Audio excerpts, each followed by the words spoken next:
let's sit here on the couch and have a closing discussion on the IoT and leveraging the value of the data from IoT. So I was happy to see the Arduino coming back in your mom bottle. Really great.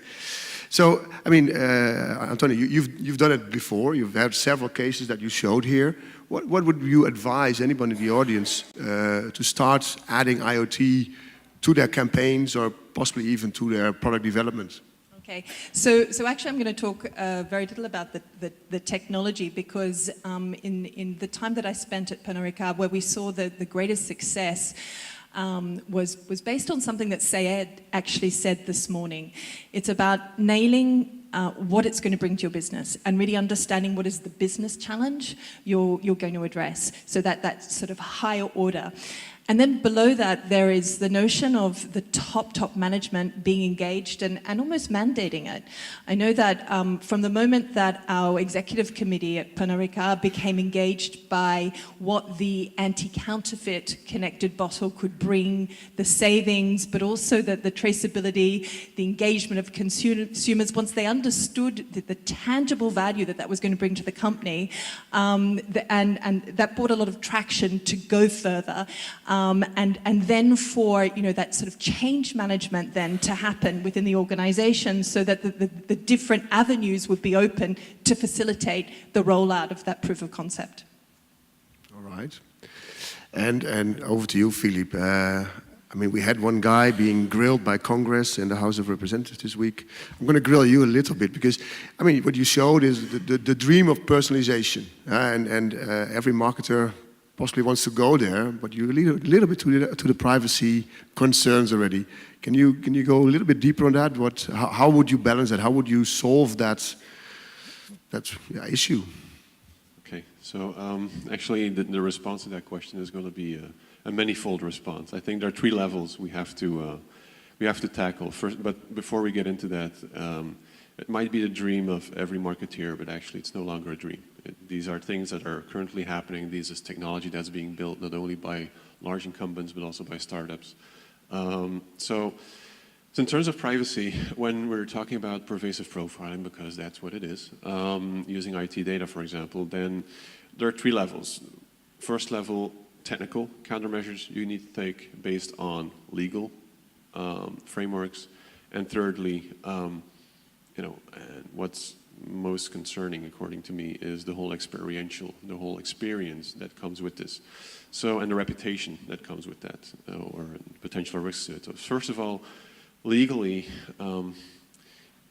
while this might sound quite strange, but even with the upcoming legislations in Europe, like GDPR and so on, these are actually things that are, I wouldn't say easy to tackle, but are not the hardest to tackle either. As long as we abide by transparency rules, as long as we provide enough of the rights, like right to be forgotten, right of exportability, and all these things to the end users, this is something that can be quickly done. On a technical level, there are quite some challenges there, because also as a user, you are having the right in a few months, and hopefully for the remainder of our lives, to actually ask how a company is actually, what the reason is they are making a recommendation to you. For example, if you get an ad served or if you get a song recommendation, you are legally allowed to ask, hey, how does it come I get a Metallica song recommended right now? And the thing is, with IoT data, for example, or profiling in general, working with machine learning, is that most of these algorithms are black box. So basically it means that you're not able to pinpoint why I'm getting this exact recommendation, right? But again, many smart fields many smart people in that field, and there are many breakthroughs happening even as we speak to move away from black box algorithms into more white box algorithms to actually provide and support these regulatory issues. But finally, and this is, I think, where the bulk of the work is the user experiences that's being given. It's a human tendency because we all want to have easy lives, frictionless lives. We want to have like these personalized things. But when they happen, they start to freak you out, right? It's like this uncanny valley symptom when you're working in the field of robotics. and you figure out, hey, wait a minute, this is not a humanoid, this is an actual robot. The same thing actually applies in these experiences. It's like, why am I getting this recommendation when I, like 2 minutes later, after I mentioned that particular brand, oh, this is weird, is somebody listening in? So this level of awkwardness and weirdness we need to get rid of, and this is only going to be able to do true ultimate transparency, but also being ethically and responsible, dealing in an ethically way with the data that we collect on users, but most of all, providing the control back to the consumers. I'm very much a proponent of so-called personal data vaults, in which users actually own their data and have ultimate control of what is happening to their data. And right now it's just a pipe dream. We're not seeing a lot of this, but I'm pretty sure the fallout with recent events, but also the next couple of years, will most likely propel us into that direction. Oh, great. Over to a third topic.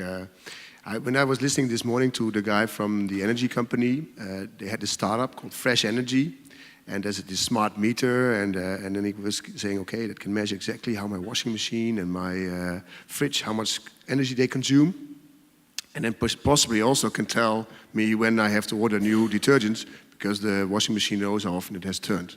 And I was thinking, okay, but then I have a dash button, which is also IoT on my washing machine. I have maybe the washing machine itself being smart. Who's going to win this game? Because somewhere you're going to follow one. You don't want to work with all of them. Who's going to make it? Which button am I going to use? Whose decisioning I'm going to take?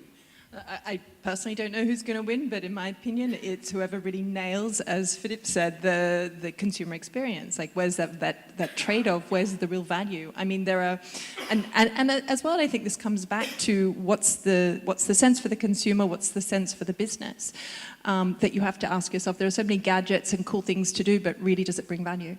And I think the value is the key. I think that's a beautiful close to our session. Thank you very much, Antonia. Thank you very much, Filip. It was really great to have you here.